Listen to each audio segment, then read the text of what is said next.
sukacita. Mari sama-sama katakan amin. Masih ada sukacita? Haleluya. Silakan toleh kanan kiri, ucapkan selamat hari Minggu, selamat beribadah. Haleluya. Tuhan Yesus. Haleluya. Haleluya. Masih ada sukacita? Amin. Kita percaya segala puji syukur hanya bagi Tuhan. Haleluya.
Kita diberi kuasa oleh nama Yesus. Haleluya.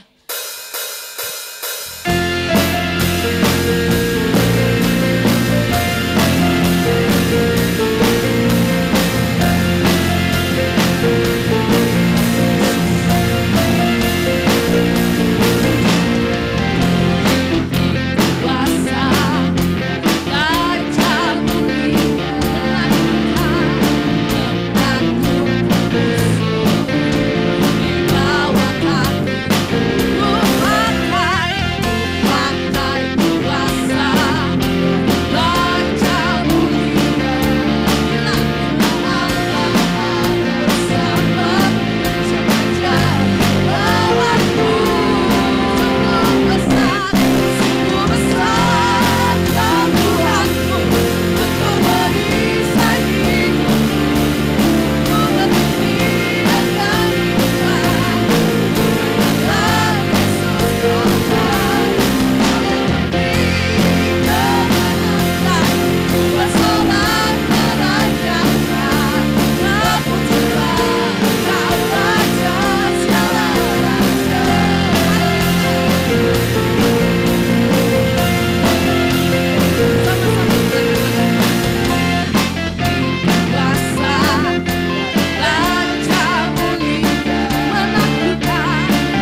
untuk doa offering.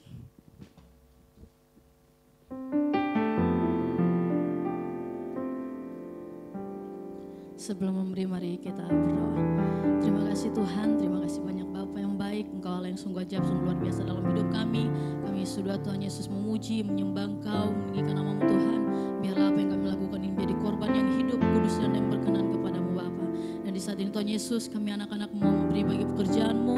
Tuhan Yesus, Engkau memberkati setiap tangan-tangan yang memberi Tuhan Yesus. Memberkati Tuhan Yesus, tangan-tangan yang memberi, Engkau Allah kembalikan berlipat kali ganda Tuhan. Kalau memberkati Tuhan Yesus, biarlah persembahan yang kami berikan ini berguna, kami pakai untuk pembangunan Tuhan Yesus. Gereja-Mu, kalau memberkati Tuhan Yesus, kalau buka jalan Tuhan Yesus, bagi Tuhan Yesus pelayanan juga di Evata ini Tuhan Yesus. Bahkan Tuhan Yesus, kami akan percaya Tuhan, kami akan memberi dengan kerelaan hati kami Tuhan Yesus. Kami percaya kebenaran firman-Mu Tuhan. Orang yang memberi dengan mencucurkan air mata akan pulang membawa berkas-berkas, makan Tuhan Yesus pulang dengan sukacita dan sejahtera daripada-Mu Tuhan. Terima kasih banyak Bapa yang baik. Kami akan memberi bagi pekerjaan-Mu hanya di dalam nama Tuhan Yesus. Haleluya, puji Tuhan. Amin. Selamat memberi, Tuhan Yesus memberkati. Saya undang untuk multimedia untuk bisa kita sama-sama menyaksikan news minggu ini.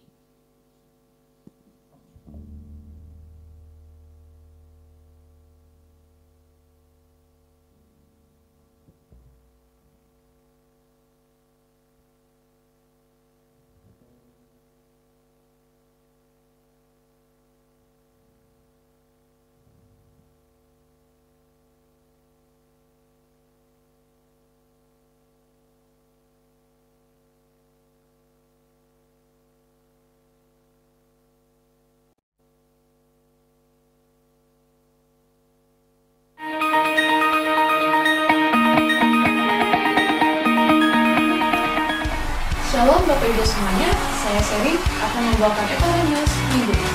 Bagi Bapak Ibu yang rindu untuk memberikan persembahan, perpuluhan, buah seru maupun ucapan syukur, dapat mentransfernya melalui akun bank berikut ini.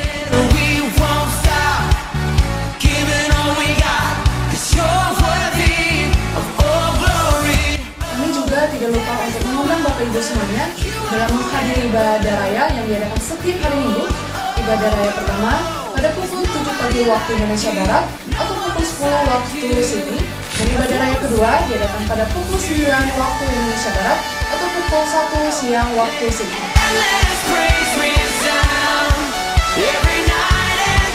Hadirilah doa malam setiap hari Senin dan Rabu pada pukul 5.30 waktu Indonesia Barat atau pukul 8.30 waktu Sydney. Halo adik-adik semua, jangan lupa ya untuk menghadiri Kids Ministry yang diadakan setiap hari Selasa pada pukul 5 sore waktu Indonesia Barat atau pukul 8 malam waktu Sydney. Untuk menambah wawasan kita akan firman Tuhan, kami mengundang Bapak Ibu dalam menghadiri Bible Study yang diadakan setiap hari Jumat pada pukul 5.30 waktu Indonesia Barat atau 8.30 waktu Sydney.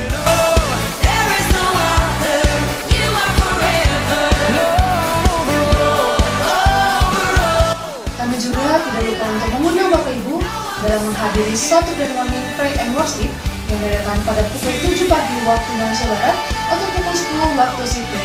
Dan kami juga menghimbau kepada seluruh jemaat Evata Malang untuk mengikuti doa pagi. Halo sobat-sobat muda yang adik malam, jangan lupa ya untuk menghadiri youth yang diadakan 2 kali dalam sebulan pada pukul 5 sore waktu Indonesia Barat. Untuk informasi lebih lanjut, Bapak Ibu dapat menghubungi nomor yang tertera berikut ini atau mengunjungi sosial media Gereja Evata.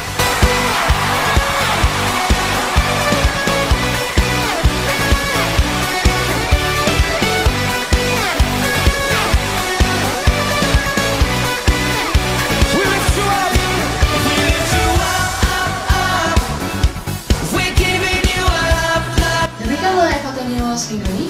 Saya Seri, selamat beribadah, Tuhan Yesus memberkati.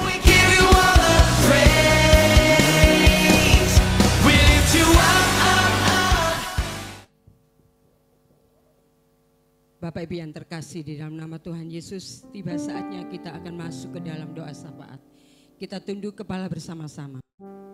Bapa di surga, kami naikkan segala ucapan syukur kami kepadamu Bapa. Engkau Allah yang lebih baik, Engkau Allah yang mengasihi kami, Engkau yang luar biasa di dalam kehidupan kami Tuhan. Kami mengucap syukur untuk semua perkara yang Allah sudah lakukan dalam kehidupan kami Tuhan. Pada saat ini kami akan menaikkan beberapa pokok doa kami di hadapan-Mu Bapa. Ada satu ayat yang mendasari pada pagi ini Tuhan. Di dalam Markus 11 ayat 24. Karena itu aku berkata kepadamu, apa saja yang kamu minta dan doakan, percayalah bahwa kamu telah menerimanya, maka hal itu akan diberikan kepadamu. Puji nama Tuhan. Poin yang pertama kita akan berdoa untuk ketujuh benua. Ada benua Asia, benua Australia, benua Afrika, benua Amerika Utara, benua Amerika Selatan, benua Antartika dan benua Eropa. Bapa Surgawi, kami mohon ke dalam tangan pengasihan-Mu Tuhan. Biarlah Engkau juga mendengar setiap keluhan dari 7 benua ini Tuhan. Kami tahu sudah ada orang-orang yang Engkau tempatkan di sana untuk memberitakan akan kebenaran firman-Mu. Mereka yang sudah berjuang dengan sekuat tenaga Bapa, secara fisik, secara materi, waktu yang diberikan untuk hormat dan kemuliaan nama-Mu. Biarlah di antara 7 negara ini ada orang-orang yang Engkau pilih sehingga nama Tuhan boleh dipermuliakan. Terima kasih Bapa di surga. Kami tahu keberadaan dunia saat ini sedang tidak baik-baik saja Tuhan. Biarlah orang yang sudah Engkau pakai Tuhan, mereka tetap tunduk di hadapan-Mu, tetap berseru kepadamu sehingga dengan demikian walaupun dunia sedang keadaan yang saat ini mungkin ada hal-hal yang secara fisik, secara ekonomi itu merubah kehidupan kami. Tetapi kami yakin dan percaya Engkau ada di depan kami Bapa. Engkau tetap beserta di dalam kehidupan kami. Terima kasih Tuhan Yesus. Bapa Surgawi, tidak lupa kami pun juga berdoa untuk bangsa Australia Tuhan. Engkau memberkati kepala negara yang ada di Australia, Anthony Albanese.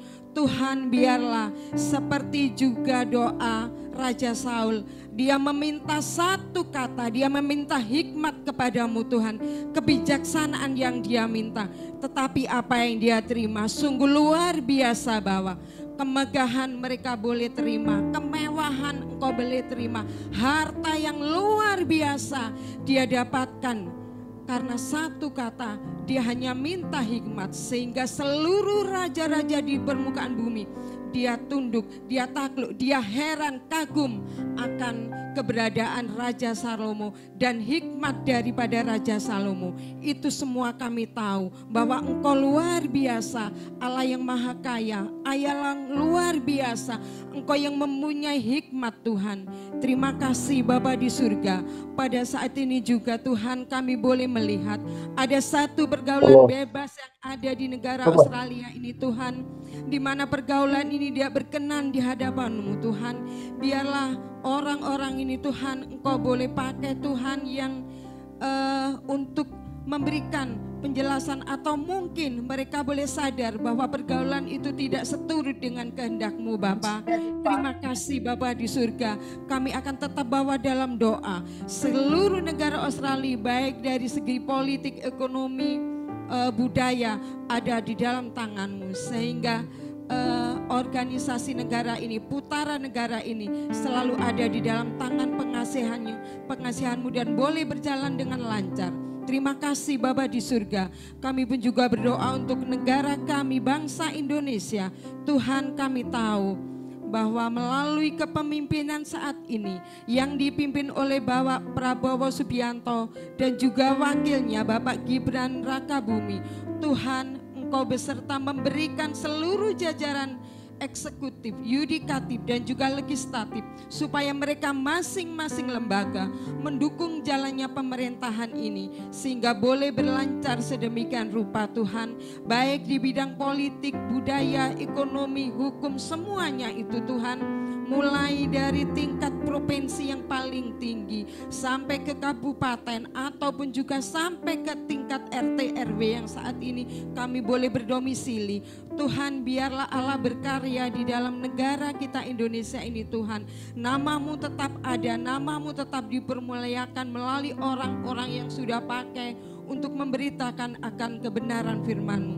Terima kasih Tuhan Yesus. Secara khusus kami juga berdoa untuk gereja Efata Bapa, yang saat ini sedang dikembalakan oleh hamba-Mu Bapak Gembala Jimmy dan juga Ibu Neni. Tuhan, kami mohon hikmat marifat yang dari Engkau sendiri Bapa, akal budi yang dari Engkau sendiri. Engkau berikan kesehatan yang luar biasa, yang paling baik. Engkau berikan roh-Mu, kekuatan Tuhan di dalam memimpin jemaat-Mu untuk memberikan akan firman Tuhan. Engkau berikan juga yang luar biasa di dalam pekerjaannya, karena kami tahu mereka juga ada di dunia pekerjaan Tuhan. Engkau memberikan yang terbaik Tuhan. Engkau memberikan yang terdepan juga Bapa. Terima kasih berkat yang luar biasa. Kami boleh melihat dari kedua hamba-Mu ini. Juga anaknya Rafael Tuhan yang sekarang juga sedang melanjutkan studinya. Berkat-Mu yang luar biasa boleh berlimpah terhadap keluarga ini Tuhan, yang senantiasa tidak jemu-jemunya untuk memberikan nasihat kepada kami semua jemaat-Mu. Terima kasih Tuhan Yesus. Kami juga berdoa secara khusus untuk para pelayan-Mu Tuhan, mulai dari WL, singer, multimedia, tim musik, youth, Kid Ministry, baik yang ada di Aussie maupun yang ada di Indo Tuhan. Juga para pendoa syafaat. Bapa Surgawi, Engkau tahu kerinduan kami masing-masing Tuhan. Biarlah sungguh ini menjadi doa kami setiap waktu, bahwa kami ingin melayani Engkau yang tidak boleh terlihat mata Tuhan. Memang secara fisik kami kelihatan, tapi satu hal, Engkau melihat hati kami Tuhan, yang manusia tidak bisa melihat hati kami. Terima kasih Bapa di surga. Kami mohon hal yang luar biasa dari Engkau. Roh-Mu senantiasa melingkupi kami semuanya, para pelayan hamba-Mu ini Tuhan. Para pelayan Tuhan, kami tahu kami sudah memberikan waktu untuk Engkau, tenaga kami, pikiran kami untuk Engkau. Engkau akan memberkati kami semuanya Bapa. Terima kasih Bapa di surga. Kami pun juga akan berdoa untuk jemaat-Mu yang ada di Aussie maupun yang ada di Indo Tuhan. Kami tahu Tuhan, hamba-Mu yang sudah menyampaikan kebenaran firman-Mu, yang setiap hari Minggu boleh kami dengar, ataupun ada saat-saat ibadah yang lainnya. Biarlah firman-Mu itu boleh tertanam di dalam hati kami Tuhan. Bukan hanya kami mendengar lewat telinga kami kiri dan keluar dari telinga kami kanan, tetapi ikut tertanam di dalam hati kami. Sehingga dengan demikian boleh kami mengaplikasikannya di dalam ruang lingkup kami yang terdekat, di dalam keluarga kami atau kerabat kami, juga di dalam teman-teman sepergaulan kami atau di dalam pekerjaan kami. Karena kami punya satu tujuan, hanya hormat bagi nama-Mu saja Tuhan. Terima kasih Bapa di surga. Doa kami yang jauh dari sempurna, kami bawa ke dalam tangan pengasihan-Mu yang sempurna Tuhan. Ajar kami untuk senantiasa mengampuni Tuhan. Ampuni setiap tingkah laku kami yang tidak berkenan di hadapan-Mu Bapa. Tutur kami yang tidak berkenan di hadapan-Mu.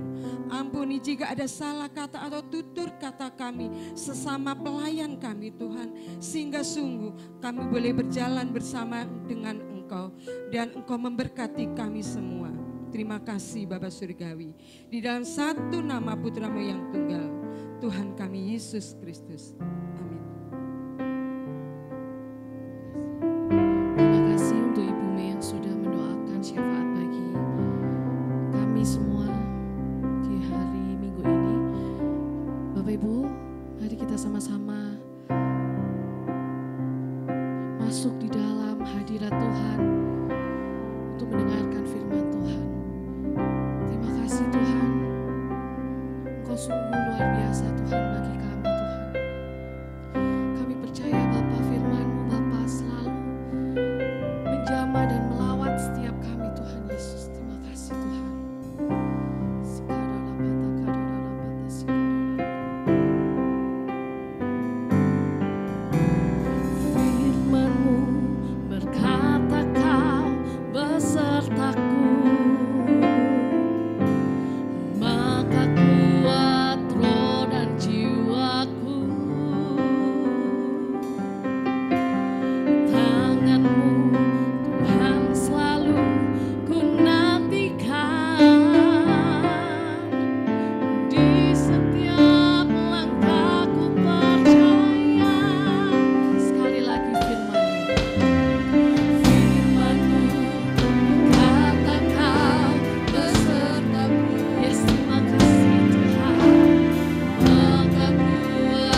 dengar, Pastor. Mohon maaf.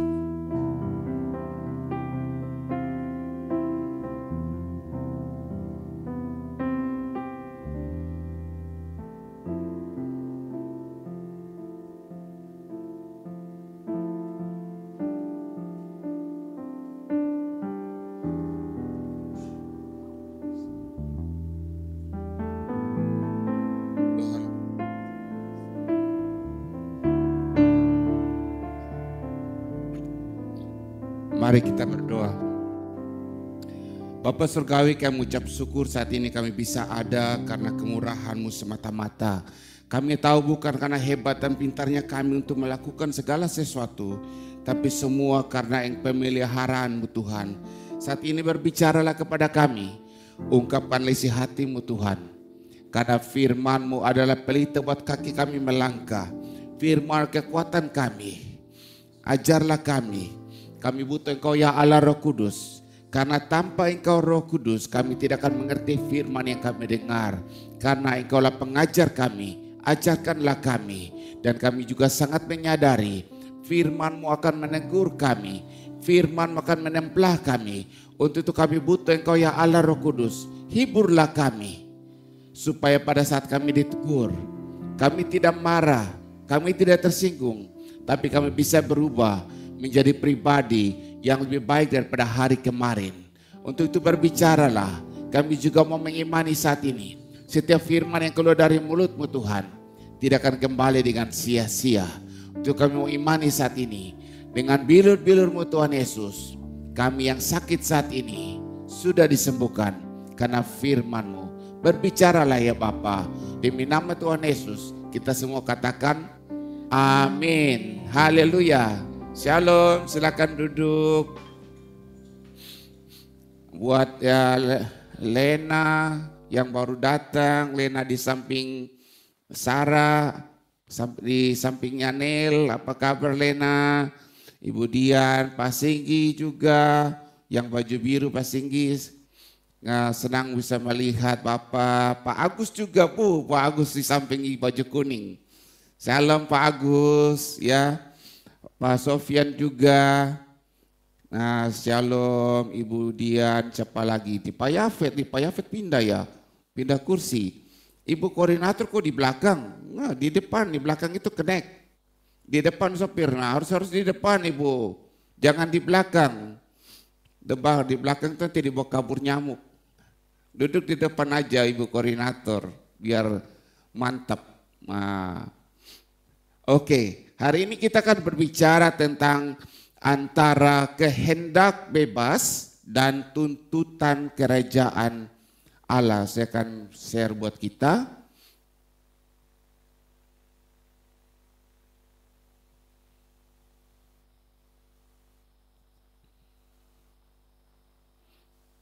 Oke, saudara bisa melihatnya? Mantap ya.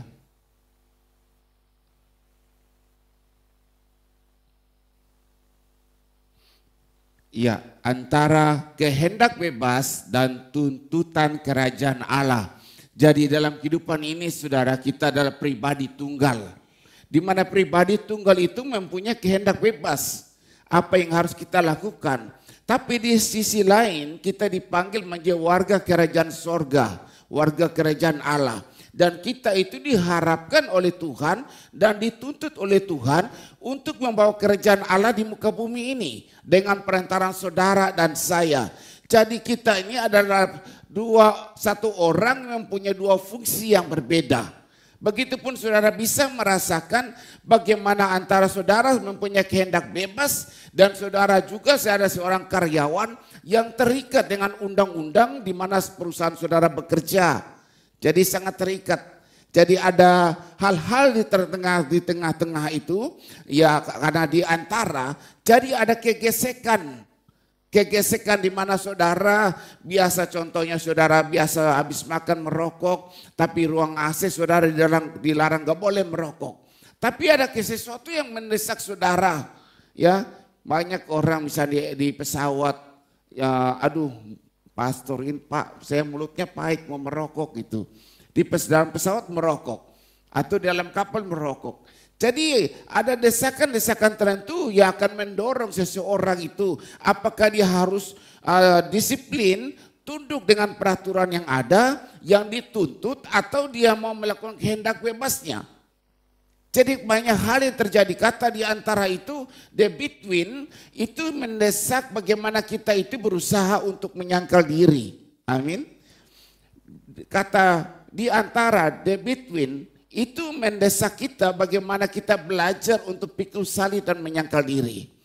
Saya ingat kalau kata di antara itu, bayangkan kalau kata di antara. Saudara sudah menikah, antara mama sama istri, kalau mereka dua cecok, saudara di tengah-tengah gitu. Repot juga ya. Mau pilih mama atau pilih istri? Kalau pilih mama ntar malam tidur sendiri. Iya kan? Kalau pilih istri nanti jadi anak durhaka, maling kundang. Nah, kata di antara begitu pun sisi yang lain, kalau suami dengan papa ribut, saudara di tengah-tengah, gimana jadinya nanti? Untuk itu kalau mau menikah, pastikan bahwa papa, mama cocok ini dengan pasangan kita gitu, iya kan? Pastikan kalau nggak cocok, repot kita. Akhirnya yang kita harus membawa damai sejahtera sukacita dalam kehidupan ini, yang jadi malah seperti Iran sama Israel. Iya, apalagi rudal dia turun sampai ke bawah, waduh repot banget itu, iya kan? Sampai hanya kita bisa, wah ini hanya bisa pengadilan yang bisa mengadili kita, itu repot itu ya. Nah, kita kembali lagi bahwa di antara semua itu Tuhan itu menuntut saudara dan saya bagaimana kita harus membawa kerajaan Allah ada di muka bumi ini. Dengan apa yang Ia minta, kriteria-kriteria yang Ia minta. Maka kita bisa melihat seringkali keberadaan kita sebagai orang percaya bukan menjadi berkat, bukan membawa kerajaan Allah di muka bumi ini, tapi malah kita menjadi batu sandungan dalam perjalanan hidup kita. Saudara bisa melihat rajin-rajin melayani, ya kan? Merokok. Repot juga kalau, kan kita nggak merugikan orang, tapi pada saat kita merokok, dengan attitude, dengan tingkah laku, karakter kita, itu sudah menjadi batu sandungan tanpa kita sadar. Itu menjadi kriteria buat orang-orang yang berusaha mencari Tuhan, dan akhirnya itu seperti pagar yang memberhentikan mereka masuk ke dalam gedung gereja. Banyak hal, misalnya saudara nggak bisa kontrol emosi, saudara nggak bisa kontrol lidah, gosip sana gosip sini, itu bisa menghalangi yang Tuhan menghendaki supaya kita ini jadi berkat. Tapi kita ini tidak menjadi berkat, malah batu sandungan. Nah, kita lihat firman Tuhan. Lukas pasal 9 ayat 57 sampai 62. Hal mengikuti Yesus. Ketika Yesus dan murid-muridnya melanjutkan perjalanan mereka, berkatalah seorang di tengah jalan kepada Yesus, "Aku akan mengikut engkau kemana saja engkau pergi." Yesus berkata kepadanya, "Serigala mempunyai liang, burung mempunyai sarang, tetapi anak manusia tidak mempunyai tempat untuk meletakkan kepalanya." Lalu ia berkata kepada seorang lain, "Ikutlah aku."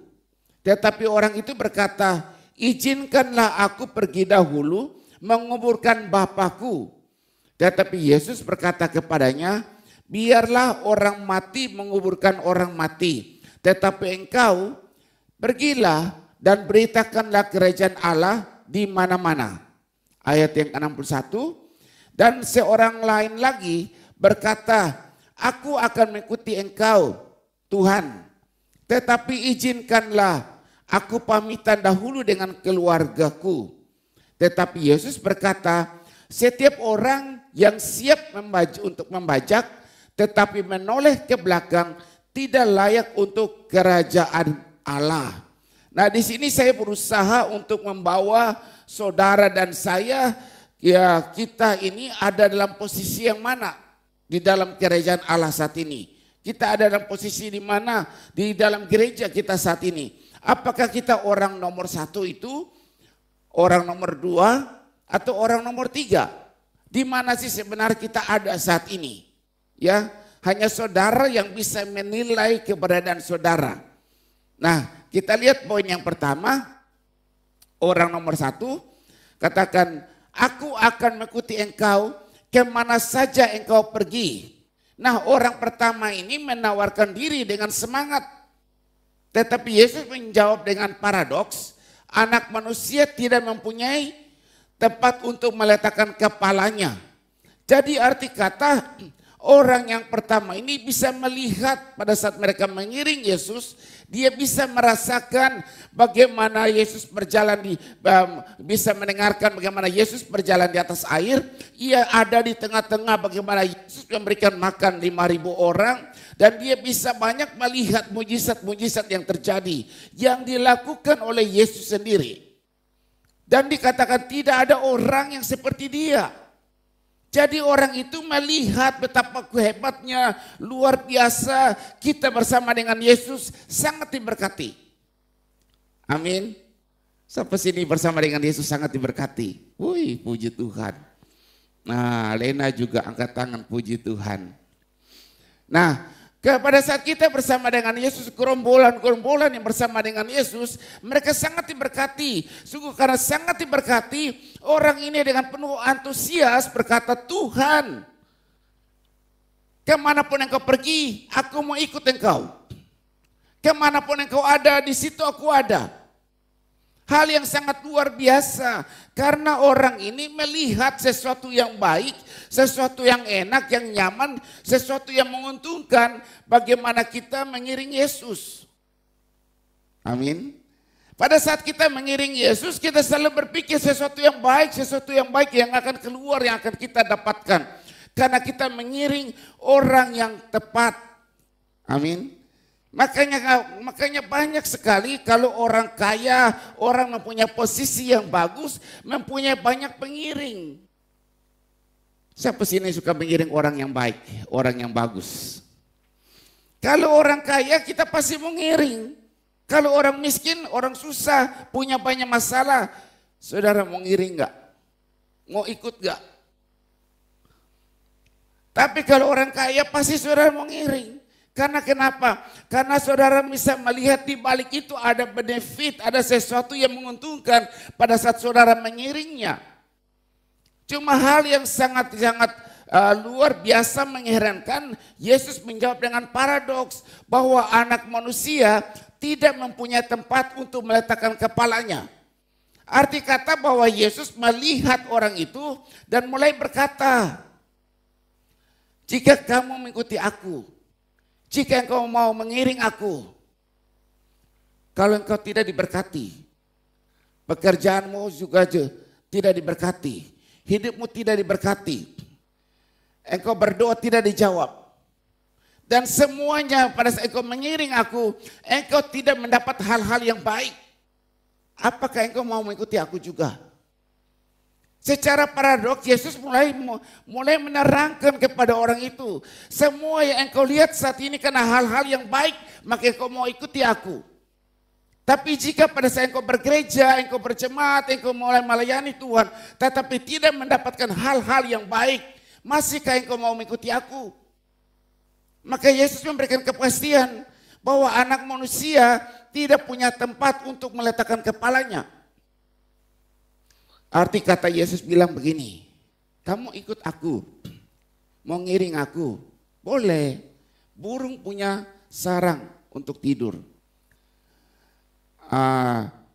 Fox punya lubang untuk rubah, punya tempat lubang untuk tidur rumah. Tetapi saya ini gak punya tempat untuk tidur. Nanti malam saya mau tidur di mana saya gak tahu. Yesus bilang begitu, iya kan? Kalau burung aja punya sarang untuk tidur, rubah itu punya tempat, punya sarang untuk bernaung. Di musim panas, di musim dingin, musim hujan. Tapi saya ini nggak punya tempat untuk bernaung. Apa kamu mau ikut juga?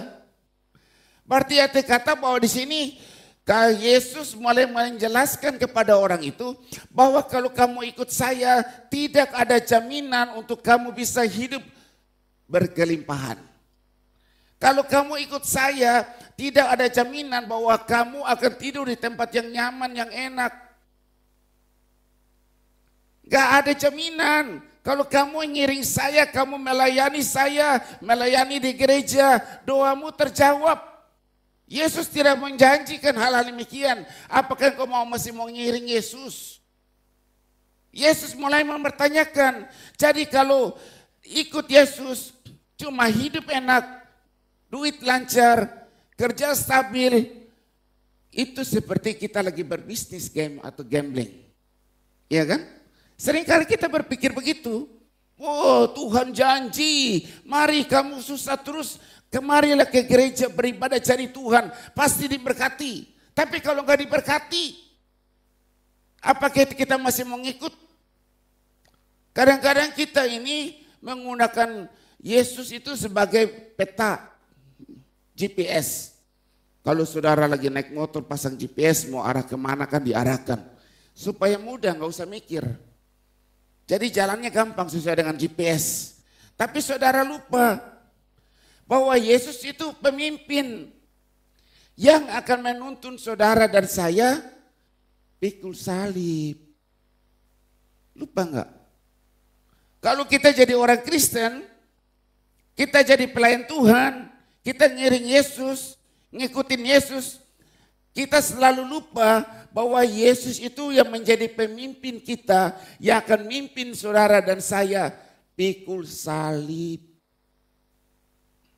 Itu yang Yesus mau ceritakan kepada orang itu. Kamu mau pilih yang mana? Kamu ngikut aku saat ini. Kamu penuh dengan antusias. Saya mau ikut kemana engkau pergi. Karena engkau melihat hal-hal yang baik. Tapi pada saat engkau mulai ikut saya, engkau jadi orang Kristen, engkau mulai melayani, engkau mulai beribadah. Dan doamu tidak terjawab. Semua sakit sana, anak sakit, bangkrut di sana, usaha ini tidak berjalan dengan baik. Apakah engkau selalu masih mau mengaku aku Yesus Tuhan yang juru selamat? Itu yang kita hadapi saat ini, saudaraku. Dalam pikiran kita selalu ada teologi kemakmuran bahwa kita ikut Tuhan pasti kita akan berkati. Memang secara kenyataan tuh hal-hal yang demikian pasti terjadi. Tetapi Yesus mulai menerangkan kepada orang yang antusias ini bahwa kalau kamu ikut saya tidak ada jaminan dari saya bahwa kamu harus pasti hidup enak. Karena saya sendiri pun gak pasti di mana saya akan tidur. Amin. Semangat dong. Nah gitu dong. Jadi kalau saya sendiri gak pasti kemana saya tidur, bagaimana dengan pengikut saya? Nah itulah Yesus. Saudara bisa melihat pada saat dia masuk ke bait Allah, dia gak punya uang untuk mengasihi persembahan. Dia harus suruh Simon pergi mancing, ambil koin di mulut ikan. Dia pergi kemana-mana pun selalu diberi makan oleh orang lain. Jadi tidak ada kepastian. Maka dia mau bikin last supper pun dia harus menumpang di rumah orang. Tidak ada suatu kepastian. Amin.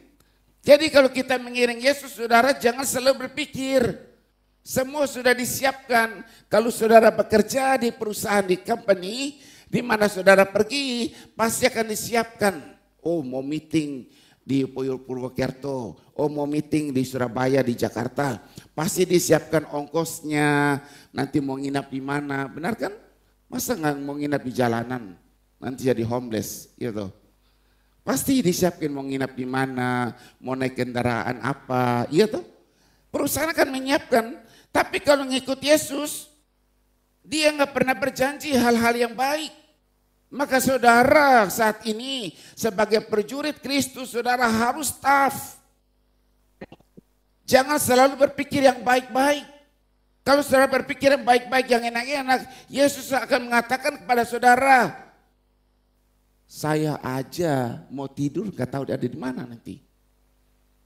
Saudara nangkep ya, poin yang pertama.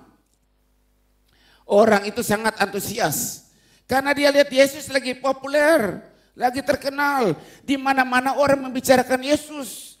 bahwa yang kayak begini tidak pernah kami lihat. Maka orang bersehati kalau bisa dia harus jadi raja buat kita. Bahkan murid-murid Yesus mulai berpikir, Tuhan kalau engkau jadi raja biar kita ada di sebelah kiri, satu ada di sebelah kanan. Mulai mereka berpikir hal-hal yang baik, tapi mereka lupa bahwa Yesus itu adalah pemimpin kita yang mimpin kita pikul salib. Ulang lagi ya, ulang lagi biar saudara ingat terus. Kita lupa bahwa Yesus itu pemimpin kita yang mimpin saudara dan saya, kita harus pikul salib, menyangkal diri. Itu dia pemimpin kita. Biar bagaimanapun satu saat saudara harus pikul salib. Saudara lari kemanapun kalau engkau mau ngikut Yesus, satu saat engkau akan pikul salib, engkau mulai menyangkal diri. Nah, menyangkal diri gini, mau diri. Saya ini kan sudah nenek-nenek. Masa saya makan buang permen karet di lantai gereja? Ada anak muda masuk ingusan, dia tegur. Tante, kalau buang sampah yang benar dong, masa dibawa di lantai? Saudara tersinggung, marah gitu. Anak ingusan itu tegur-tegur saya ini kan sudah mau 80 tahun tahu nggak? Iya kan? Nah, dari situ kita mulai marah, tersinggung. Berarti kita belum pikul salib, kita buat kesalahan, kita ditegur oleh anak keingusan. Nah, kita harus mengerti, oh iya ya, terima kasih Tuhan pakai anak ini. Kita punggul lagi sampahnya, terima kasih nak udah tegur ibu ya. Ya kan? Tapi jarang kalau kita ketemu orang kayak gitu sekarang. Atau pernah nggak saudara ditegur yang lebih muda, saudara senyum? Ada nggak? Nggak ada sama sekali tuh. Berarti saudara belum menyangkal diri gitu. Kita ini hanya jumlah number saja di hadapan orang-orang yang lain. Jumlah umur kita aja. Iya kan? Yang satu sudah kepala 80, yang satu masih kepala 11-an. Cuma jumlah angka, tapi karakter dan kejiwaan itu berbeda satu dengan yang lain. Nah, kita harus mengerti itu. Semakin tinggi jumlah angka kita, seharusnya kita itu semakin banyak, sudah banyak sekali pikul salib. Sehingga pada saat kita ditegur, kita dimarahin oleh anak kecil, kita dengan rendah hati, oh ya maaf ya, saya hilap, saya angkat ya, saya buang di tong sampah lagi. Nah, seharusnya begitu. Kita lihat poin yang kedua. Poin yang kedua, biarkanlah aku pergi dahulu menguburkan Bapakku. Jadi permintaan orang kedua ini tampaknya wajar. Karena yang kedua ini pada saat percakapan dengan orang pertama, dia sudah mendengarkan. Oh, ngiring Yesus itu tidak ada kepastian. Kita mau makan apa, kita mau nginap di mana, kita mau tidur di mana. Gak ada kepastian dalam hidup ini. Kalau kita mau ngiring Yesus. Maka orang yang kedua ini akibat dari pendengaran dia dengan Yesus dengan orang pertama, maka dia mengambil satu kesimpulan. Dia berkata, Yesus panggil, ini Yesus panggil loh. Yesus panggil dia, ikutlah aku. Iya kan? Yesus panggil dia. Tapi karena orang kedua ini, dia belajar dari keadaan. Saudara harus belajar. Orang yang pintar itu orang yang mau lihat belajar dari keadaan. Dia belajar dari keadaan. Nah, disitulah dia mulai berpikir bahwa ngikut Yesus ini kalau kita nggak ada uang di kantong susah juga ya, benar nggak? Benar nggak Ibu Ruth? Kalau kita ngikut Yesus kalau nggak ada uang di kantong, kita lagi naik motor, bensinnya habis, masa kita tumpang tangan dalam nama Yesus, motor jalan tanpa bensin, iya kan? Atau kita buka ambil air keran, kita tumpang tangan dalam nama Yesus, jadilah engkau jadi bensin. Iya kan? Penuh karisma, kita berkata kalau Yesus bisa mengubah air menjadi anggur, saya ubah air jadi bensin. Sangat karismatiknya kita berdua tumpang tangan. Iya kan? Motor rusak. Kira kita mengucap syukur nggak? Aduh Tuhan terima kasih motor rusak. Atau kita marah-marah, aduh Tuhan sudah melayani lagi, sekarang motor rusak, tinggal ada kamsia-kamsianya, juga nggak dapat gua, nggak digajiin, cuma volunteer, motor rusak lagi. Jadi ibarat kata udah jatuh ketimpa tangga. Nah disitulah kita orang yang kedua ini dia belajar bahwa kita kalau ngikut Yesus itu sukarela. Berarti banyak pengorbanan yang kita keluar. Tapi saya gak mau tidur seperti Yesus. Masa kita lagi jalan-jalan, kita stop, udah malam, kita tidur di bawah pohon, iya kan? Kita tidur di bawah jurang, ngalasin dengan batu, kita tidur. Orang yang kedua ini belajar. Jadi permintaan orang kedua, tampak wajar secara budaya dan etis. Karena dia minta pergi dahulu menguburkan bapaknya. Jadi dalam konteks Yahudi menguburkan orang tua adalah tanggung jawab tertinggi, ya. Nah, di sini kita belajar bahwa Yesus menyuruh dia menjawabnya, biarlah orang mati menguburkan orang mati mereka. Saudara pernah melihat orang mati kuburin orang mati enggak? Enggak ada kan, kecuali saudara nonton film zombie ya. Nah, yang suka nonton film zombie dia senyum-senyum. Wah, suka nonton film horor. Nah, gak ada orang mati menguburkan orang mati. Arti kata orang yang mati secara rohani menguburkan orang mati secara fisik. Dikuburkan secara fisik. Nah, jadi di sini kita bisa melihat dalam konteks sosial budaya orang ini baik sekali karena dia mau menguburkan orang tuanya. Tapi apa yang terjadi bahwa dalam percakapan ini, bapaknya itu belum mati, masih hidup. Tapi karena umur lanjut, nah gitu. Atau ada faktor-faktor tertentu. Jadi pada saat kalau dia minta dulu biarlah aku pergi dahulu menguburkan bapakku.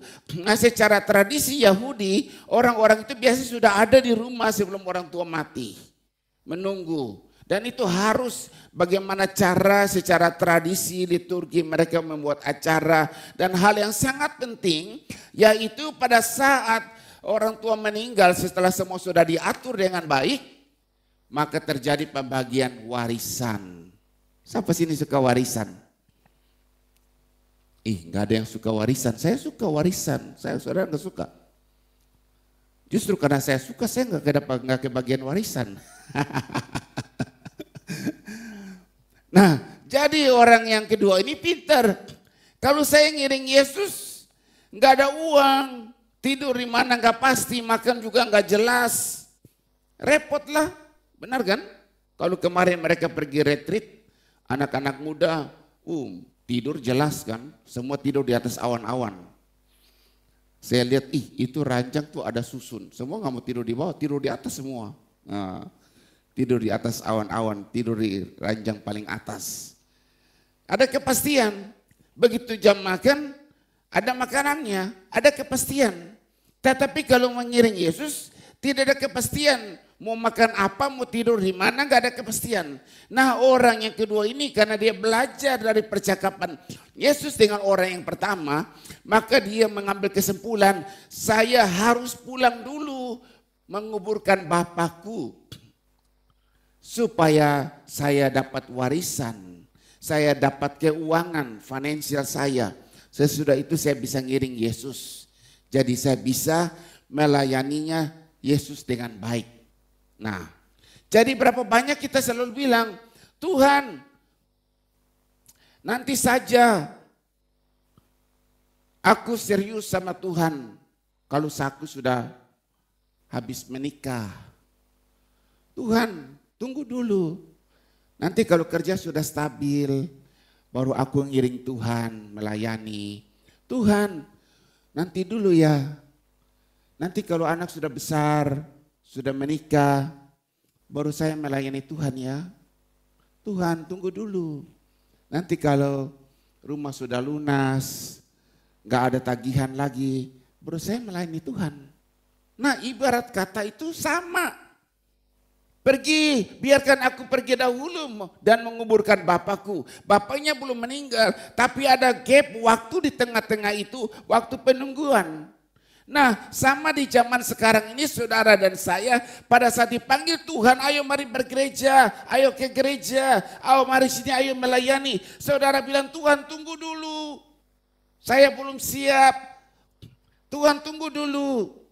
Belum dapat kerja, belum dapat jodoh, belum menikah. Tunggu kalau semua sudah stabil, baru saya ikut Yesus, saya melayani Tuhan. Benar gak? Di sini seringkali kayak gitu.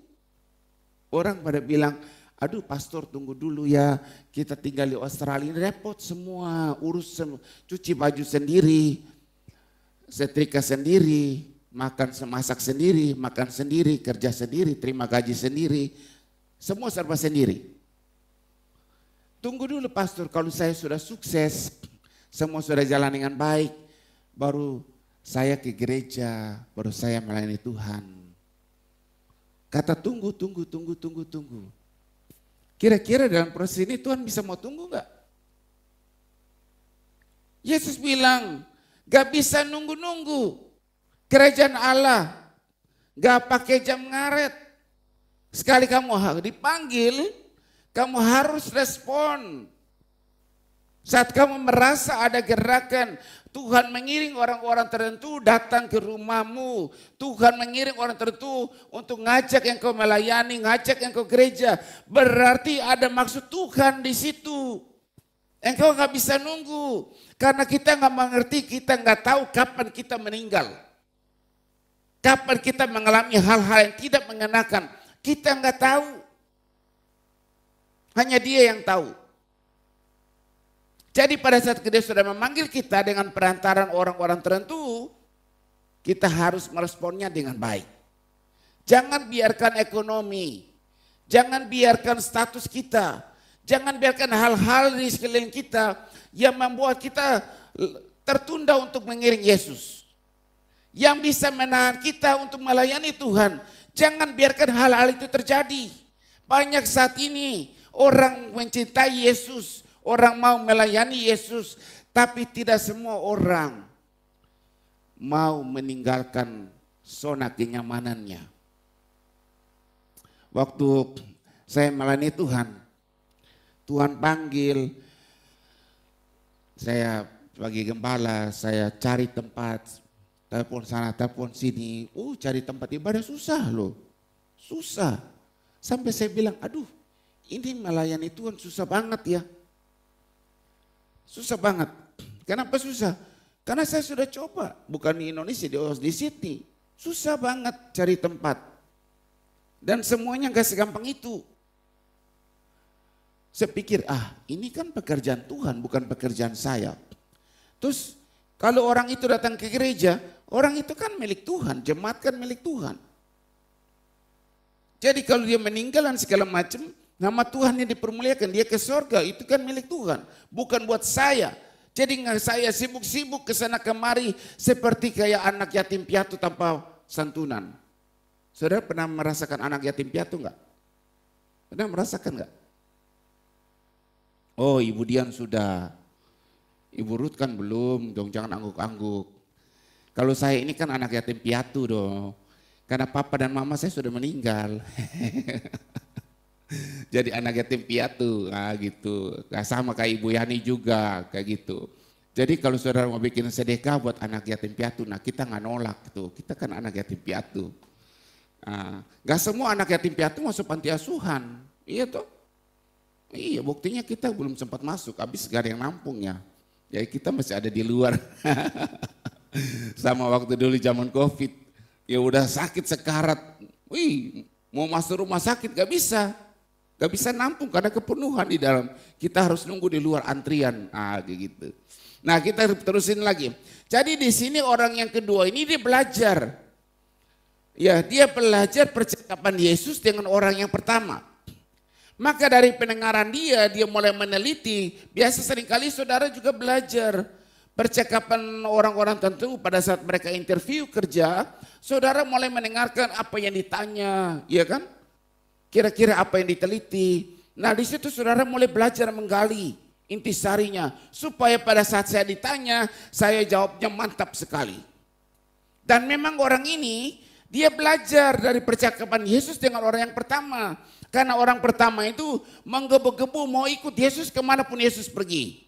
Tapi Yesus tidak meresponnya secara positif, malah membawa balik secara paradoks bahwa burung punya sarang, fox punya lubang, tapi anak manusia nggak punya tempat untuk tidur.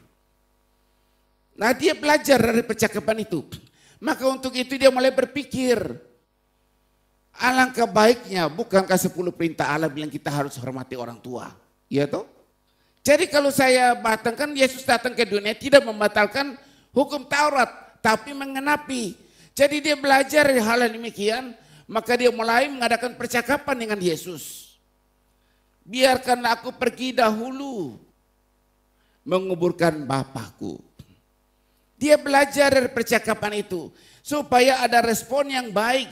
Pada saat Yesus mengizinkan dia pergi, mungkin dia pergi keluar. Tetapi satu yang dia cari, kepastian dalam finansial. Kemanapun saudara dan saya kita pergi, pertama kita pasti ngukur kepastian dari finansial kita, benar gak? Jadi anak-anak muda kalau pacaran, jangan asal pacaran saja. I love you, I love you. Terus yang satu bilang, I love you more. Gak boleh begitu. Iya kan? Nah, yang satu bilang I love you, I love you.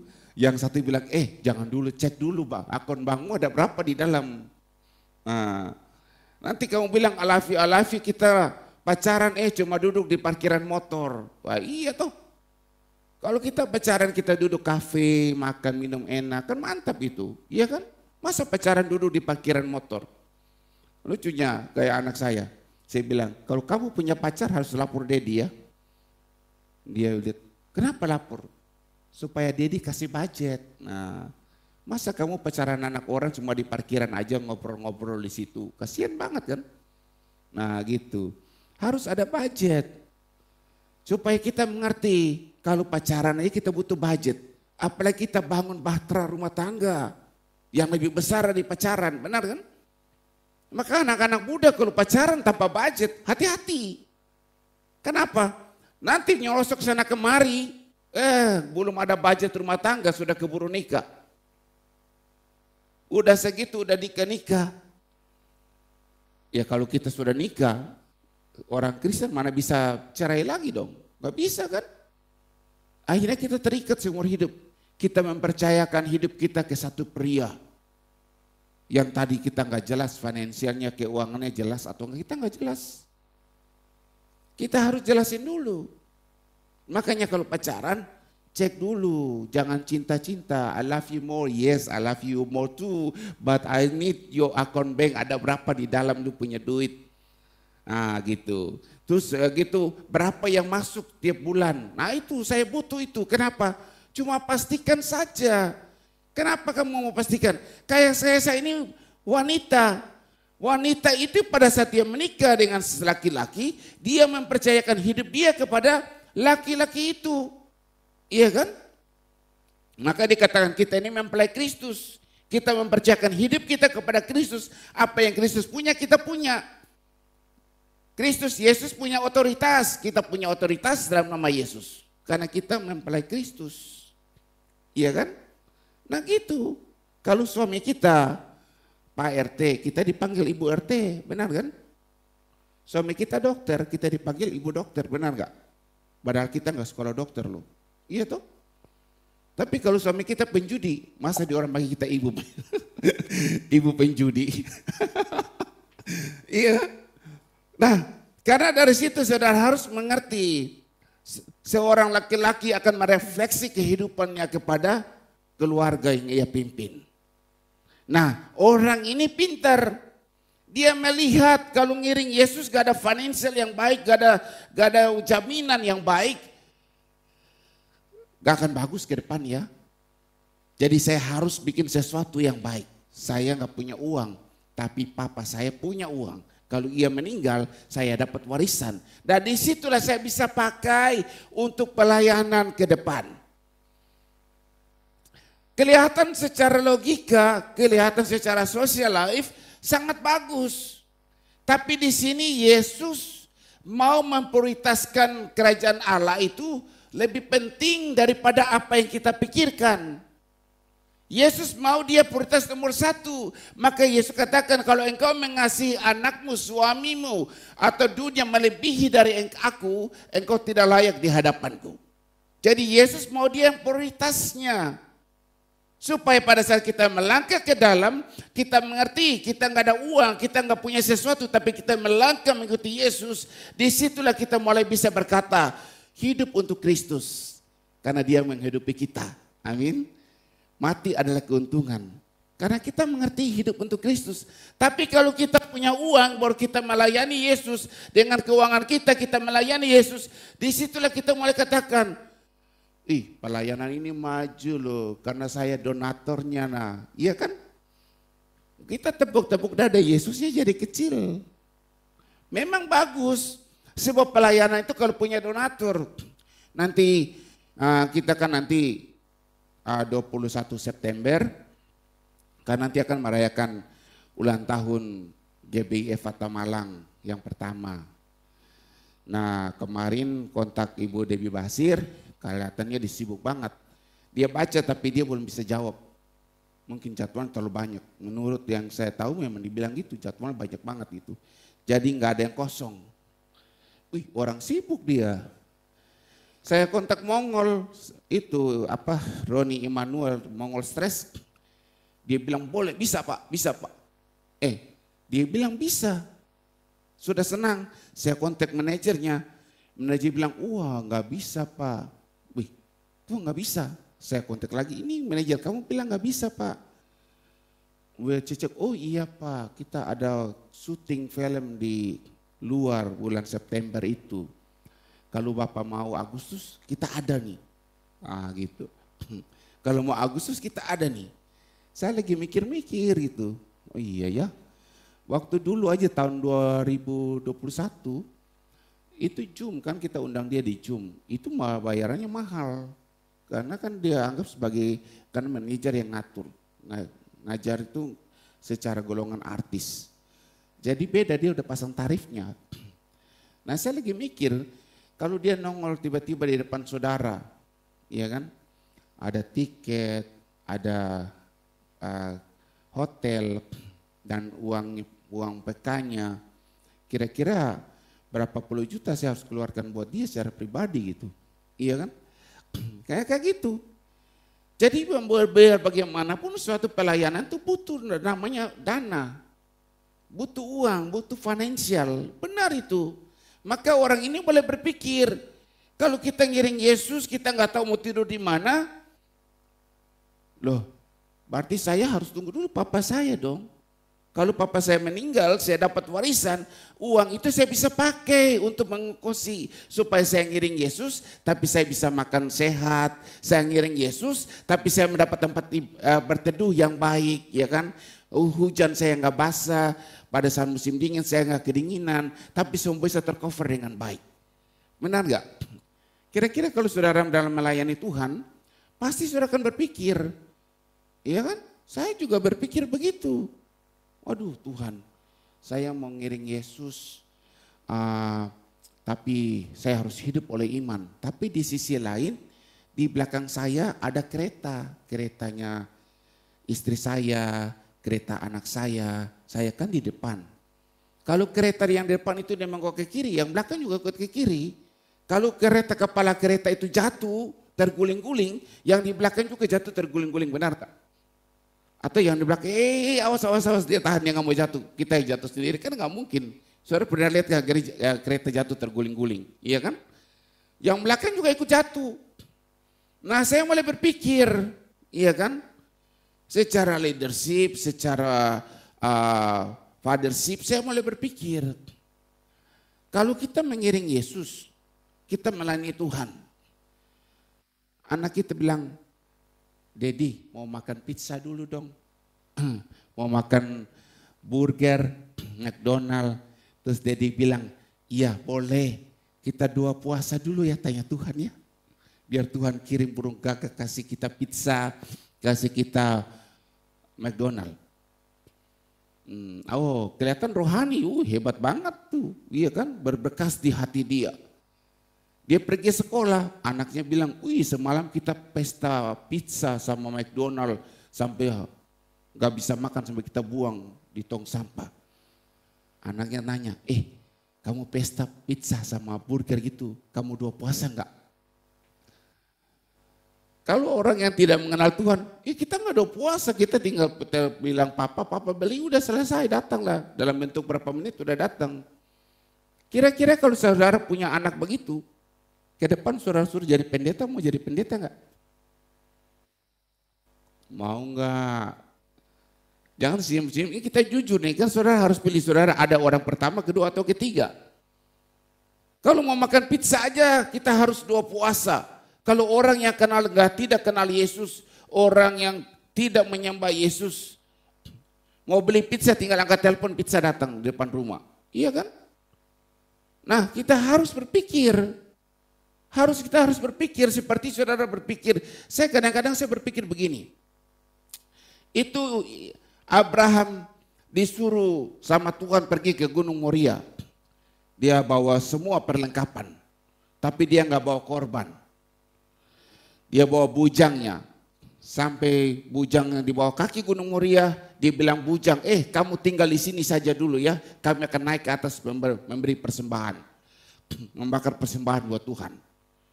Nah, naik ke atas, Ishak tanya, Father, ini semua sudah ada, tapi korbannya nggak ada. Abraham bilang, tenang, Tuhan menyediakan, iya kan?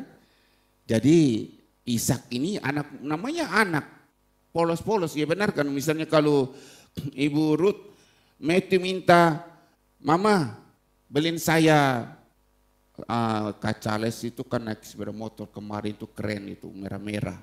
Beli saya mau sepeda motor kayak begitu buat saya gitu. Mamanya bilang, tenang nanti mama beli, ya kan? Yang paling baru lagi, lebih dari itu, mau rodanya 4 juga nanti mama beli, sepeda motor roda 4. Nah, tapi kan anaknya nggak tahu berapa struggle-nya Ibu Ruth, anaknya juga nggak tahu berapa banyak uang yang Ibu Ruth punya. Dia cuma percaya perkataan mamanya, benar kan? Kita kan sering kayak gitu. Orang tua bilang, sekolah yang pintar naik ya. Mama kalau saya lulus SMA, saya kuliah di mana? Pasti mama kuliahin kamu lah, kamu tinggal pilih aja yang mana, nanti sekolah yang pintar. Anak ini percaya, yang penting belajar aja yang pintar, ya kan?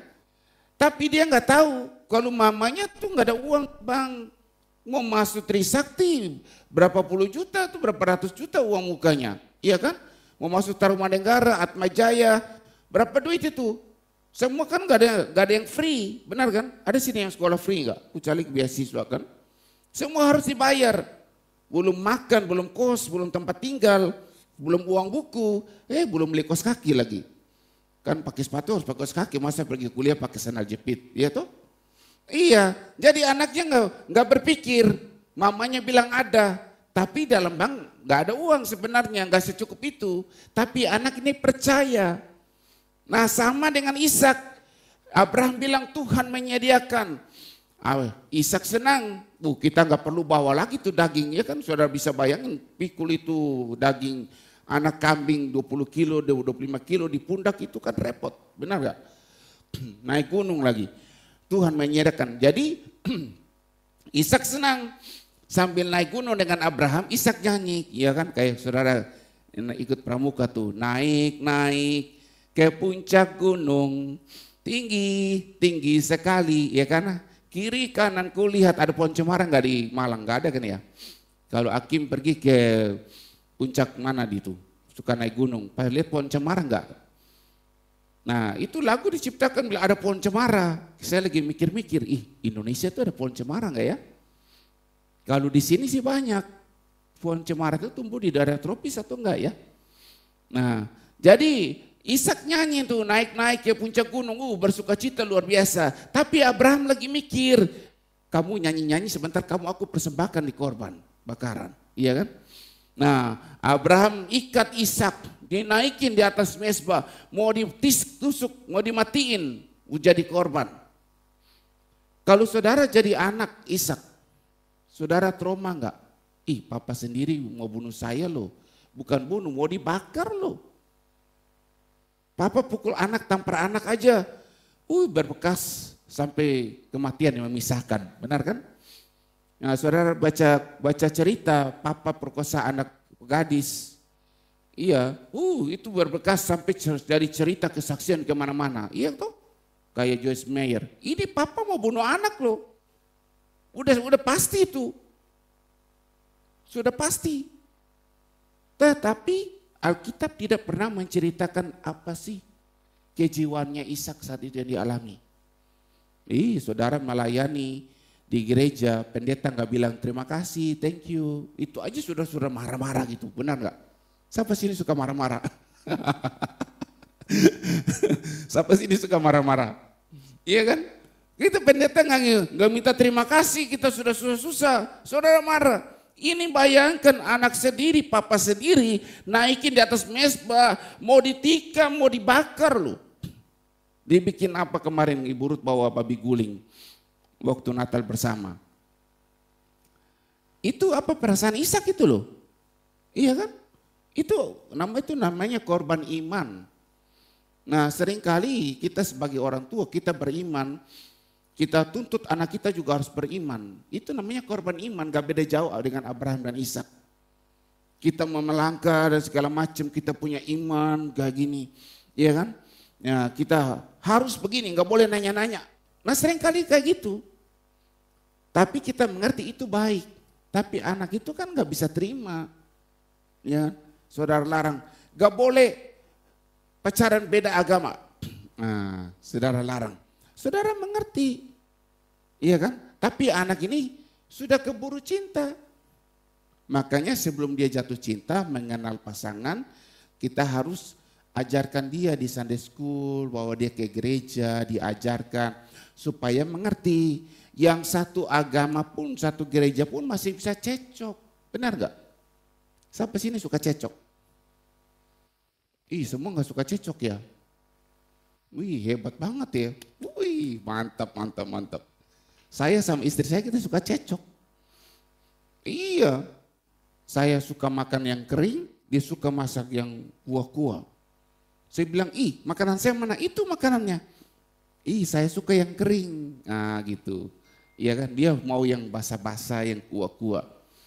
Jadi sebenarnya gak sama, gak cocok, gak sama. Dia perempuan, saya laki-laki.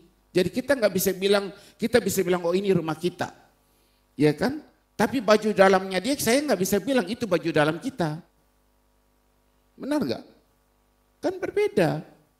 Tuhan itu menyatukan kita dari perbedaan-perbedaan yang ada menjadi satu pikiran itu dalam Kristus. Begitupun saudara pada saudara melayani, saudara yang punya background yang berbeda, punya pandangan yang berbeda. Tapi Kristus menyatukan kita dalam pelayanan, tujuannya satu, jadi penuai akhir zaman. Jadi jangan suka ribut, jangan suka cecok, ingat fokus tujuannya kita, jadi penuai di akhir zaman. Jadi nanti kalau tanggal 21 September itu jangan suka cecok, ya kan? Ya saling ingatin satu yang lain ya. Ingat kita ada di sini tujuan kita jadi penuai akhir zaman. Jangan kita dituai oleh zaman.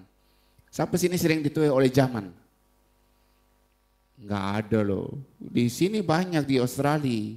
Handphone tiap tahun keluarin handphone baru, ganti handphone terus setiap tahun. Iya kan? Televisi tiap tahun ganti baru, ya ganti baru TV tiap tahun. Itu korban zaman, ya kan? Banyak hal-hal yang terjadi. Nah kita harus mengerti, kita ada saat ini, kita dipanggil oleh Tuhan, tujuannya satu, menuai jiwa-jiwa. Bagaimana saya bisa menuai jiwa Tuhan? Yang pertama, dia mau ngikut Tuhan dengan sukarela, penuh antusias. Tuhan katakan bahwa Tuhan gak punya budget untuk itu. Tidak ada kepastian. Nah saya sekarang mau bikin budget buat saya sendiri. Saya gak minta dari Tuhan. Saya dapat dari warisan orang tua. Tuhan juga tetap menolaknya. Tuhan mau yang mana sih? Nah itu seringkali kita selalu berpikir Tuhan mau yang mana sih? Nah kita lihat yang ketiga. Yang ketiga katakan, izinkan aku pamit dahulu kepada keluargaku. Wah yang ketiga ini kayaknya dia banyak baca kitab Taurat nih. Karena seperti Elisa sama Elisa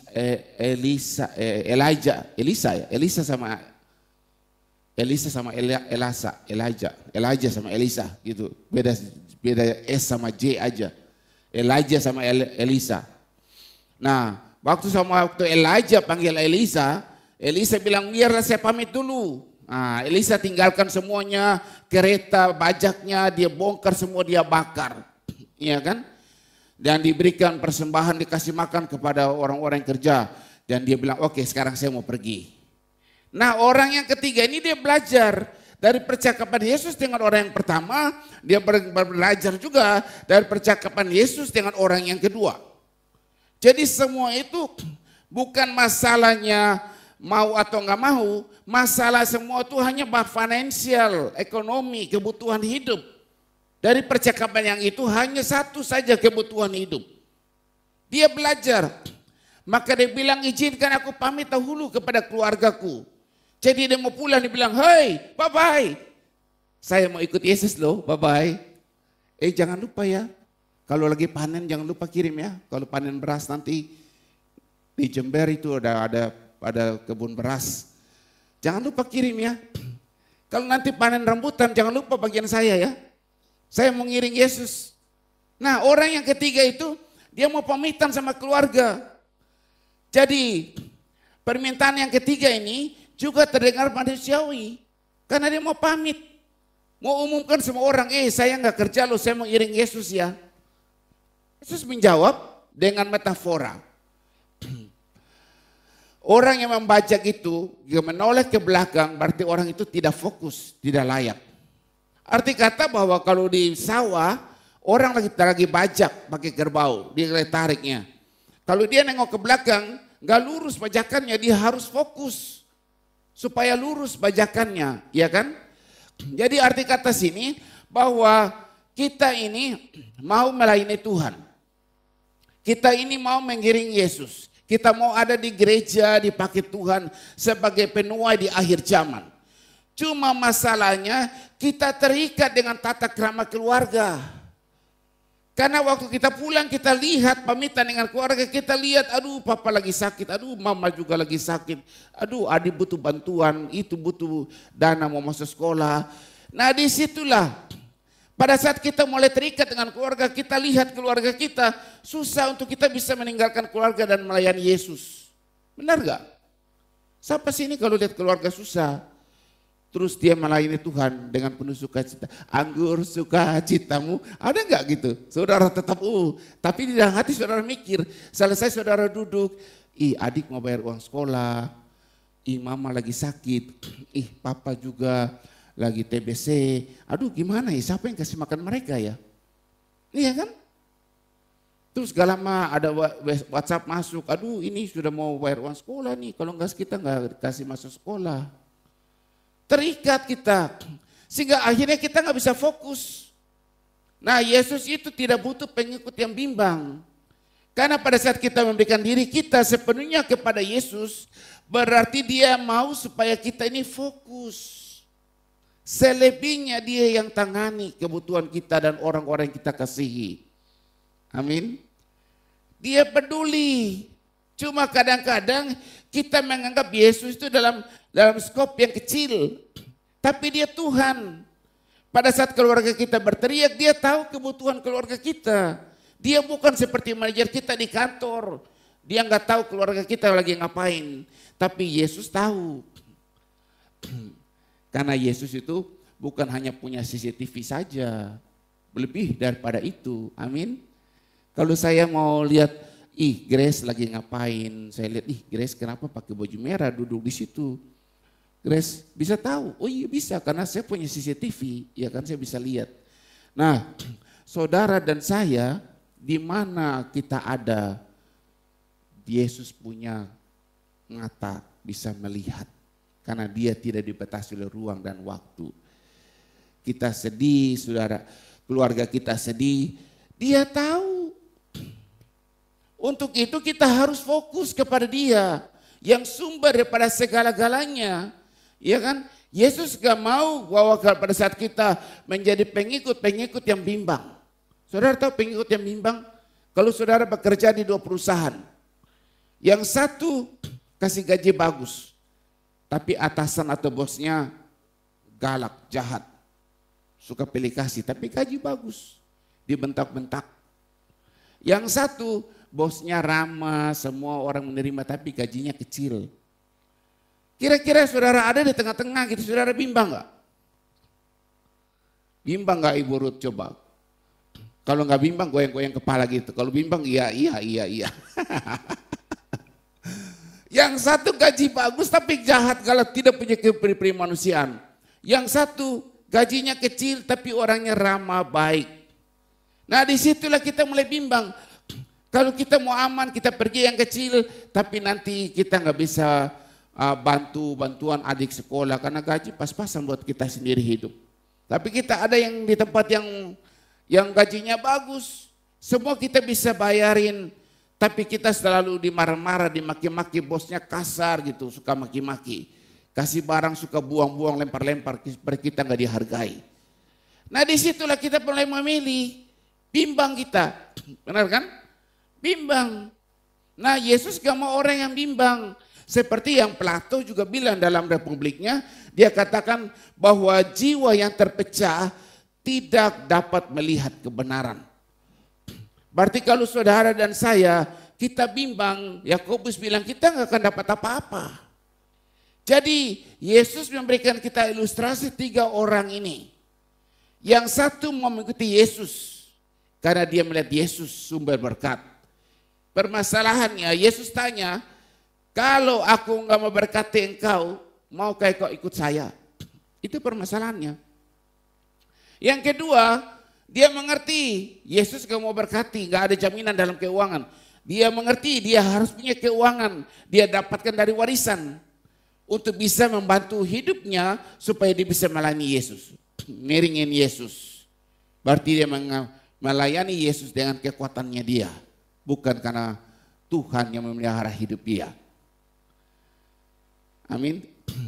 Bukan karena dia. Nah yang ketiga, dia mau pamitan, masih ada family oriented di belakang. Mungkin keluarganya berpengaruh, mungkin keluarganya susah atau miskin, tapi ada family oriented di belakang. Kelihatan semuanya masuk akal secara social life. Tapi di sini Yesus mau hanya satu, kita harus prioritaskan dia dalam perjalanan hidup ini.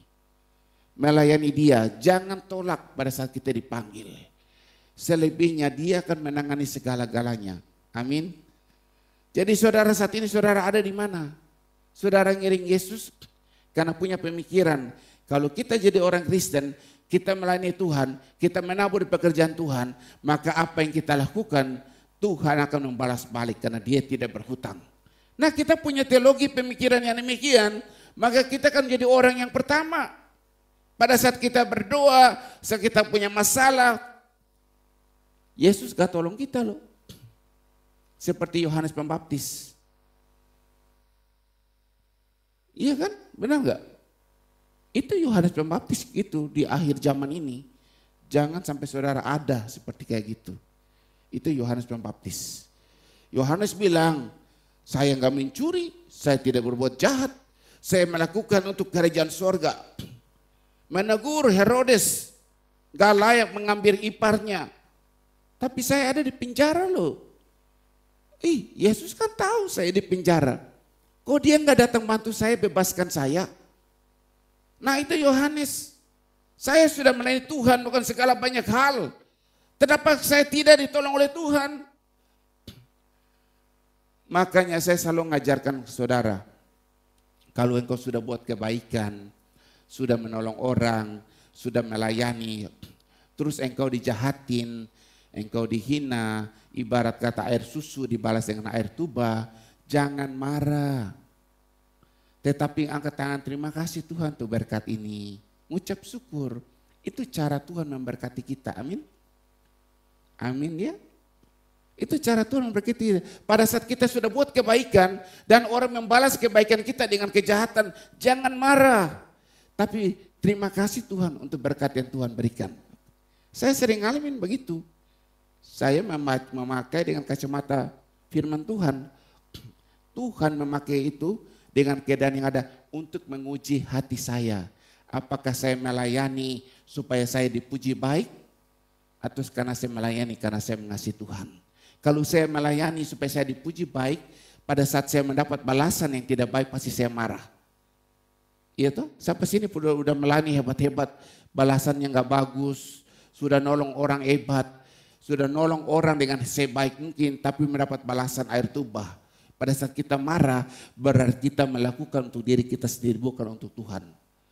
Seharusnya hidup untuk Kristus, berarti kita melakukan segala kebaikan, kita melakukan karena kita ini adalah hamba Tuhan. Kita ada saat ini menjadi perpanjangan tangan Tuhan, amin. Iya dong, kayak gitu ya. Jadi kalau Ibu Mei sudah kasih sharing toge, terus udah gitu sharing bilang, Ibu Mei ada di bawah ya. Ini toge kok kecil-kecil amat, ya kan? Kenapa yang nggak besar sih? Nah, Ibu Mei nggak boleh marah. Ih, sharing udah dikasih toge lagi, gak terima kasih. Malah dia marah-marah gitu, ya kan? Nah, atau misalnya Ibu Mei datang, ini sharing saya bawa telur kamu. Udah panci udah panas, minyak udah mantap, tinggal diketok jadilah telur ceplok. Diketok terus telurnya busuk. Kira-kira aduh Ibu Mei ini bikin rugi tau nggak? Rugi minyak, rugi gas, rugi waktu karena telur busuk yang digoreng, ya kan? Nah, itu seringkali terjadi dalam kehidupan kita. Kita harus mengucap syukur pada saat kita sudah berbuat kebaikan. Orang membalas kebaikannya kita dengan kejahatan, kita mengerti itu cara Tuhan memberkati kita. Karena Tuhan sedang menguji hati kita. Sama seperti Ayub, sudah buat kebaikan, tapi Tuhan membalasnya karena Tuhan menguji. Maka Ayub bilang, katakan, dengan telanjang aku datang, dengan telanjang pun aku akan pulang ke rumah Tuhan. Amin. Terpujilah nama Tuhan. Kita lihat kesimpulan kita. Kesimpulan kita, ketika Kristus memanggil seseorang, ketika Tuhan memanggil saudara dan saya, dengan perantaran orang lain atau kita mendapat sendiri wahyu dari Tuhan, Ia memanggil kita untuk datang dan mati, saudaraku. Tuhan memanggil saudara dan saya untuk datang mengikuti Dia dan mati untuk Dia. Amin. Jadi banyak hal yang terjadi saat ini dalam kehidupan kita. Ya, banyak hal yang terjadi dalam kehidupan kita. Kadang-kadang kita kurang mengerti di mana kita ada saat ini. Tapi dengan 3 ilustrasi orang ini, di mana saudara ada. Saudara datang ke gereja, saudara melayani supaya saudara diberkati oleh Tuhan, itu orang pertama. Saudara ada saat ini di gereja, saudara melayani untuk bisa supaya ada kepastian. Bukan Tuhan yang saudara andalkan. Bukan Tuhan yang menjadi gunung batu saudara. Tapi finansial saudara. Apakah itu yang saudara alami? Sehingga orang kaya datang ke gereja, gayanya berbeda dengan orang miskin. Yang ketiga, dia mengandalkan, dia sudah mengikuti Yesus. Tapi ia mengandalkan keluarga. Mungkin keluarga punya pengaruh dalam lingkungan, mungkin ada keluarga yang jenderal, sehingga saudara bergaya tampil berbeda karena ada punya backingan yang baik. Dan saudara ada dalam pelayanan. Apakah saudara pakai manusia, relationship keluarga sebagai gunung batu saudara, atau Yesus yang menjadi gunung batu saudara? Saudara tinggal memilihnya. Saya ada saat ini ngiringi Yesus. Karena saya mengasihi Yesus. Dia sudah mati di kayu salib untuk saya. Dia sudah pikul salib buat saya. Kalau Yesus mau tuntun saya, mimpin saya untuk pikul salib iring Dia, untuk menyangkal diri, saya juga mau Tuhan. Karena saya tahu saya harus hidup untuk Kristus, mati keuntungan. Saya harus lakukan. Jadi selama saya masih ada saat ini Tuhan, mampukan kami semua. Waktu kami masih ada saat masih hidup saat ini, mampukan kami semua ya Tuhan, supaya Engkau satu-satunya gunung batu kami, bukan orang lain, bukan kekayaan, tapi Engkau sendiri Tuhan yang menjadi gunung batu kami. Mampukan kami, supaya kami tetap setia. Masalah boleh datang, penghargaan boleh datang, maupun tidak pernah datang sama sekali, tapi kami tetap ada melayani Tuhan. Semangat kami tidak berubah, karena kami melayani mengasihi Tuhan. Mari kita angkat pujian ini sebagai doa kita. Pasti yang terbaik, walau kadang tak mudah dimengerti, lewati cobaan, ku tetap percaya waktu Tuhan pasti yang terbaik. Sekali lagi, waktu Tuhan pasti yang terbaik,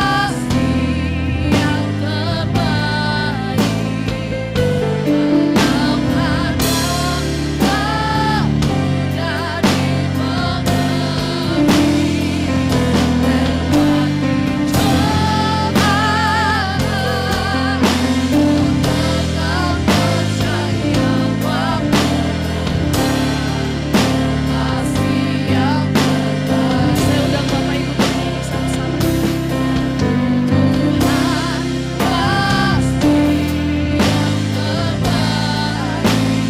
pasti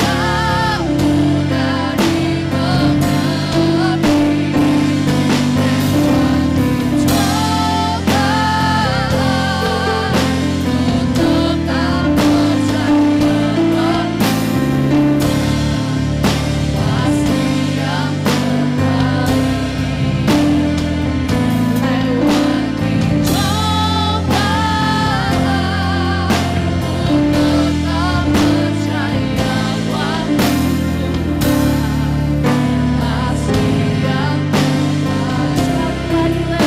yang terbaik, lewati cobaan, ku tetap percaya waktu pasti yang terbaik. Sekali lagi, lewati cobaan, ku tetap percaya waktu yang terbaik. Terima kasih Bapak Surgawi, kami mengucap syukur saat ini kami sudah mendengar firman-Mu Tuhan. Mampukan kami Tuhan, supaya pada saat kami melayani Engkau Tuhan, kami tidak mempunyai pemikiran yang selalu katakan teologi kemakmuran, tapi kami melayani karena kami mengasihi Engkau ya Tuhan. Mampukan kami, supaya dalam pelayanan kami mengiring Engkau, kami tidak mengandalkan ekonomi kami, keuangan kami, tapi Engkau yang kami andalkan dalam hidup ini. Mampukan kami juga, sehingga pada saat kami mengiring Engkau Tuhan, kami tidak mengandalkan status keluarga kami, tapi kami mengandalkan Engkau sebagai gunung batu kami. Sehingga dalam segala hal, masalah boleh datang, problem boleh datang, tidak ada ucapan terima kasih, tapi kami tetap berdiri, karena kami tahu kami melayani Tuhan. Karena Tuhan yang sudah mati di kayu salib, Tuhan sudah pikul salib buat kami, dan kami juga rela mau Tuhan. Karena kami mau hidup kami dipimpin oleh Engkau, maka kami juga mau mengiring Engkau Tuhan, memikul salib kami dan menyangkal diri, supaya pada saat kami menutup mata, Engkau memanggil kami, kemarilah hambaku yang setia. Terima kasih Bapak Surgawi. Hamba selesai berbicara, tetapi Roh Kudus Engkau terus berbicara dalam kehidupan kami, supaya kami bisa berubah, mempunyai mindset pemikiran yang baik, sehingga kami bisa melakukan pelayanan kami bisa melakukan panggilan kami, supaya dalam kehidupan kami orang bisa melihat ada Yesus dalam kehidupan kami. Terima kasih Bapak. Sekarang kami ucap syukur sekali lagi. Mari saudara kita angkat kedua tangan kita, kita terima berkat Tuhan. Dan Tuhan Yesus Engkau sembah, sangat mengasihi Engkau. Ia rela hidup miskin menderita, bahkan mati di kayu salib karena kasih yang besar dalam hidupmu. Diberkatilah pekerjaanmu, diberkatilah usahamu, diberkatilah studimu, diberkatilah keluar dan masukmu, diberkatilah rumah tanggamu, diberkatilah kesehatanmu, dan diberkati juga sistem imunmu semakin kuat mengalahkan virus, bakteri, dan kanker yang ada. Karena Tuhan yang kau sembah memberkati kau berkelimpahan. Ia merancang kau menjadi kepala, bukan menjadi ekor. Ia berikan Roh Kudus untuk menyertai perjalanan hidupmu, hingga pada saat engkau duduk lebih tinggi daripada yang lain. pada saat engkau berdiri lebih tinggi daripada yang lain. Itu bukan karena kekuatanmu, itu bukan karena kepintaranmu, dan itu juga bukan karena keuanganmu. Itu semua karena Bapa di sorga yang memelihara hidupmu. Kasih dan anugerah dari Tuhan Yesus dan penyertaan Allah Roh Kudus menyertaimu hingga akhir zaman. Dan turun berkat yang dahsyat di dalam nama yang dahsyat, yaitu di dalam nama Tuhan kita Yesus Kristus. Dan kita semua terima berkatakan amin.